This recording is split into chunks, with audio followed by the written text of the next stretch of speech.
आइएगा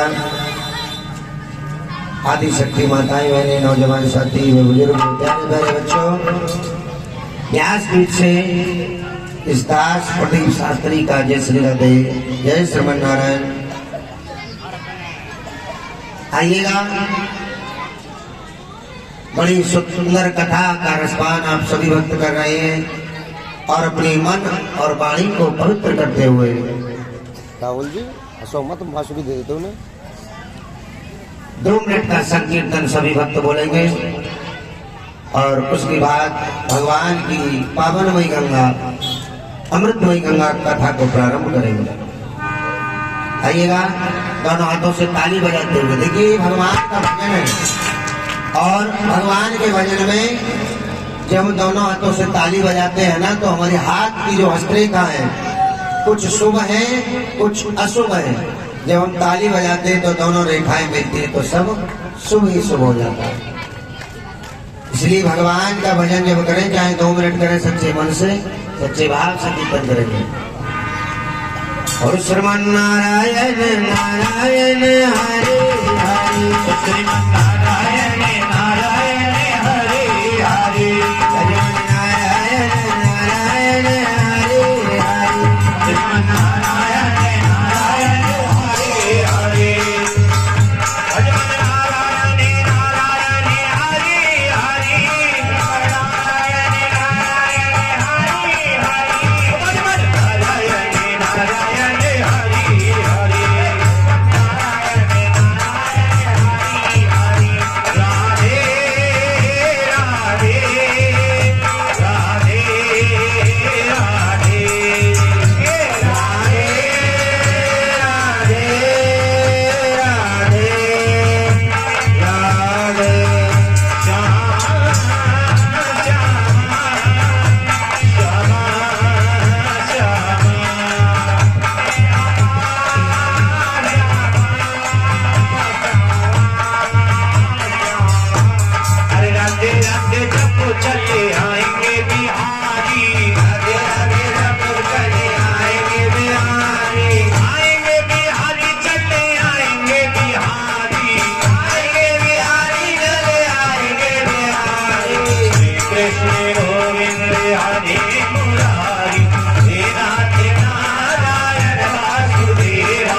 बोलिए गोविंद भगवान की, राधा रानी की जय। जय श्री राधे श्याम। हाथ उठाने में भी ऐसे शर्मा रहे हैं जैसे मोड़ के हाथ लिए हुए, ना जाने कष्ट न पड़ जाए, भगवान की कथा में कष्ट न पड़ जाए। अरे ये सुंदर 2 हाथ हैं, ये प्रभु के तो हैं, हमारा कुछ नहीं है, सब कुछ दिए हुए हमारे प्रभु के हैं। और हमें कथाओं से सुनने को मिलता है कि जैसे प्रभु देते हैं ना, वो लेना भी जानते हैं, ले लेते हैं। हमें अपने कर्मों को सुधारना चाहिए। बेटा, तुम बच्चों आवाज बहुत करते हो। अरे लल्ला, डांटने वाली ने को डांटने वाला ना है।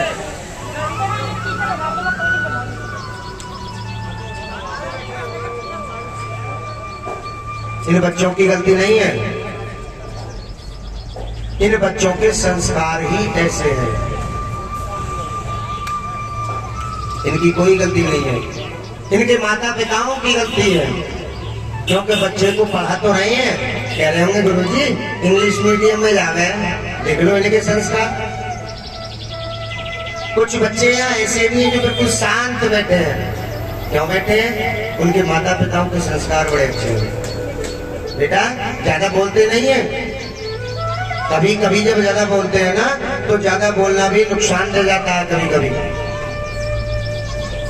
और अक्सर जो ज्यादा बोलते हैं उनका तो नुकसान होता ही होता है। कैसे होता है?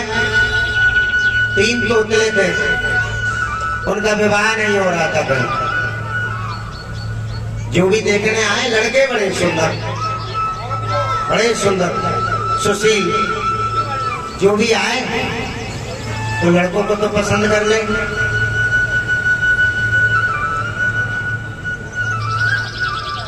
एक दिन उनके पिताजी ने कहा कि बेटा आज तुम्हारे देखने वाले आ रहे हैं। बच्चों तुम्हें सुना रहा हूं बेटा, ध्यान से सुना। कभी कभी ज्यादा बोलने से क्या होता है? पिताजी बोले बेटा चुपचाप बैठे रहना, बोलना मत। आज तुम्हारे विवाह वाले आ रहे हैं, आपका विवाह होगा, बोलना मत। बोले ठीक है। अब बेटी वाले आए और बेटी वालों ने आकर के जैसे ही देखा तो बड़े सुंदर बच्चे। अब बेटा वाले ने कहा महाराज बैठोगे? हाँ समधी साहब बैठेंगे भी। और भाई आपके बेटे बड़े सुंदर हैं, हमें बेटे पसंद आ गए, चलो रिश्ता पक्का करो। बेटा वाले बोले महाराज अभी अभी आए हो, बैठो चाय नाश्ता करो, भोजन करो, उसके बाद आगे बढ़ाएंगे। बेटी वाले ने कहा चलो जैसे आपकी मर्जी है समधी साहब, लेकिन हम आपके घर से पक्के हो गए, आपके बेटा हमें पसंद आ गए। अब सुंदरता तो उन्होंने देख ली। अब जैसे ही वो खाना खाने लगे तो तीनों लड़के चुपचाप बैठे, बिल्कुल चुपचाप, बोले ना। अब कुछ देर बाद जैसे ही भोजन कर रहे थे बेटी वाले, वो 2-3 व्यक्ति थे। अब वो तीनों लड़के क्या देख रहे थे कि एक बिल से चुईया निकल करके आए और चुईया बार बार चावल का दाना ले जाए। अब 1 बार हो गई, 2 बार हो गई, 3 बार हो गई, उन्हें 10 दफे हो गए देखते देखते लड़कों को। अब उन्होंने सोचा कि यार बार बार अगर चावल का दाना ले जाएगी तो टंकी खाली हो जाएगी, फिर कहां से खाएंगे हम? दिमाग उनमें इतना था नहीं। अब एक तोतला उनमें से बोला पापा देखो टुईया आ गई, टुईया आ गई, टुईया। तोतले ऐसे बोलते हैं ना। अब बेटी वाला बोला यार ये कैसे बोल रहा है टुईया टुईया, इसका मतलब तोतला है।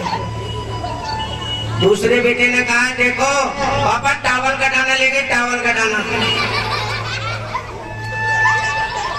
और समधी साहब बोले यार दोनों ही तोतले दिए। तीसरा बोला पापा देखो देवी बोले लेकिन हम तो टुप पे टाप बैठे हैं, बिल्कुल टुप पे टाप। हम ना बोले टुप पे टाप बैठे। अब जो खाना खा रहे थे बेटी वाले बोले महाराज समधी साहब बरादरी के नाते से भोजन तो हमने तुम्हारे घर कर लिया, बेटे तुम्हारे सुंदर है कोई बात नहीं, लेकिन रिश्ता नहीं करेंगे हम। बोले क्यों? कि तीनों ही तोतले हैं। अब पिताजी ने कहा कि तुम्हारा विवाह जीवन भर होगा ही नहीं। क्यों? मैंने तुम्हें इतना समझाया कि बेटा चुपचाप रहते, बोलते नहीं है। सुन रहे हो बेटा? हाँ बिल्कुल चुपचाप बैठ करके कथा को सुनते हैं, बोलते नहीं है आपस में। अगर बोलोगे तो तुम्हारा विवाह नहीं होगा, ध्यान रखना। अब वो समधी साहब वहां से उठ के चले गए, महाराज हम तुम्हारे यहाँ विवाह नहीं करेंगे, क्योंकि तीनों तोतले। इसलिए हमें वक्त पर ही बोलना चाहिए। जितना आप चुप रहोगे ना, गंभीर रहोगे, कम बोलोगे, इतनी ही शक्तियां प्रदान आपके अंदर हो जाएंगी। ये सच्चाई है। इतनी ही भगवान की कृपा आपके ऊपर हो जाएगी। और जितना आप बोलोगे इतना तुम्हारा नुकसान होगा। देखो लड़ाई जब होती है ना, और सामने वाला अगर हमसे लड़ाई कर रहा है और गालियां दे रहा है, तुम चुपचाप हो जाओ। बोलना मत। वो 2-4 गाली देकर के चुप चला जाएगा, बोलेगा ही नहीं, क्योंकि सोचेगा जब मेरी गाली को कोई सुन नहीं रहा तो सुनाऊं किसे। और जो उसने 4 गाली दी, तुमने भी इधर से 6 दे दी, फिर तो भैया लट्ठोबाजी चलने में कोई देर नहीं। इसलिए गंभीर रहना सीखो। और बड़ी सुंदर बात है, साल दूसरे साल में भगवान की पावनमयी कथा अमृतमयी गंगा चल रही है और आप सभी भक्त सुन रहे हैं। देखिए, मुझे नहीं कहना चाहिए क्योंकि लाउड स्पीकर की आवाज है और लाउड स्पीकर की आवाज कहां तक जाती है आप जानते हो। ऐसी बात मुझे नहीं कहनी चाहिए, लेकिन जब हृदय दुखता है ना तो कहना भी पड़ता है। जब तक हम आपको बताएंगे नहीं तो आपको पता क्या चलेगी महाराज को कष्ट क्या है, दुख क्या है।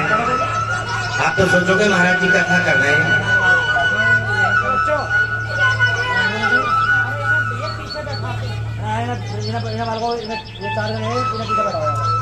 ये पिछले साल भी ऐसे कर रहे हैं। यही तो बच्चे हैं संस्कारहीनता।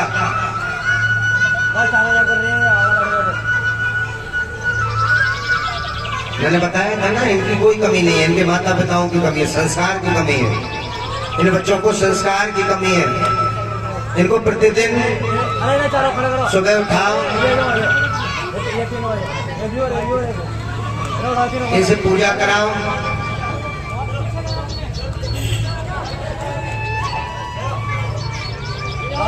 आगे चल करके वही बच्चा कामयाब रहता है जिसके अंदर संस्कार होते हैं, जिनके ऊपर माता पिताओं की कृपा रहती है। देखिए, आप जानते हो कि सतयुग गया, त्रेता भी गया, द्वापर भी गया और ये कलयुग चल रहा है। एक ना एक दिन कलयुग भी यहां से जाएगा। जाएगा कब? कलयुग की आयु जानते हो कितनी है? 4,32,000 वर्ष।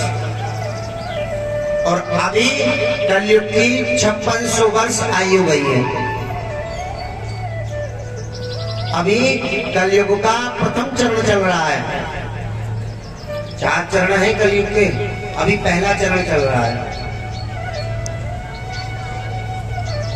लेकिन लिखा है शास्त्रों में, जब कलयुग का अंत होगा ना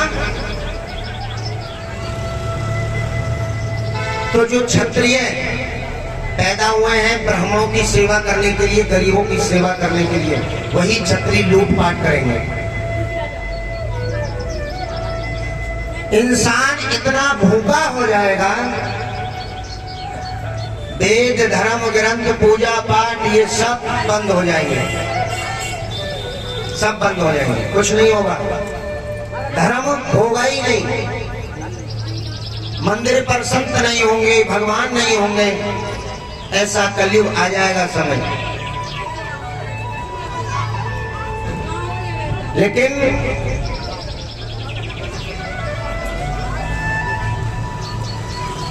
इंसान इतना भूखा हो जाएगा, उसे खाना खाने के लिए पैसा भी नहीं होगा, अन्न भी नहीं होगा। और यहां तक कलयुग की अंत की बात बता रहा हूं, 12 साल की बच्ची मां बन जाएगी कलयुग में। 12 साल की बच्ची, ऐसा कलयुग आ जाएगा। जब इंसान भूखा होगा ना तो एक दूसरे को खाने की कोशिश करेगा,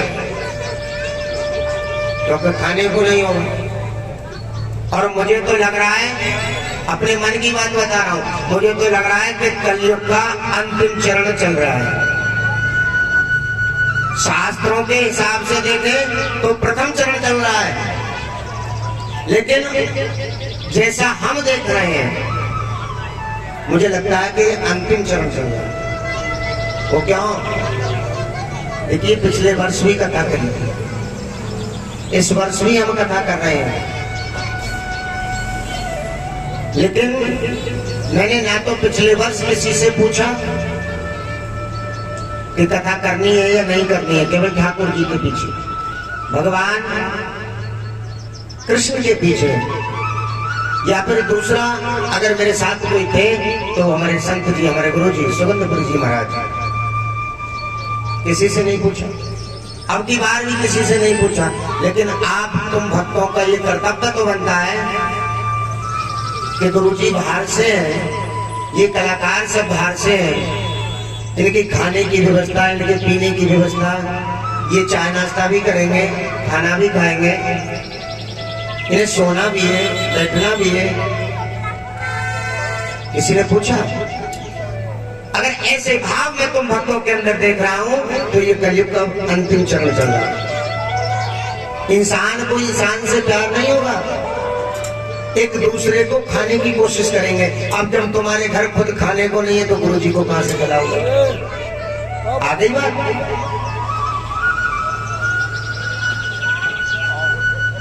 देखिए कर्तव्य बनता है।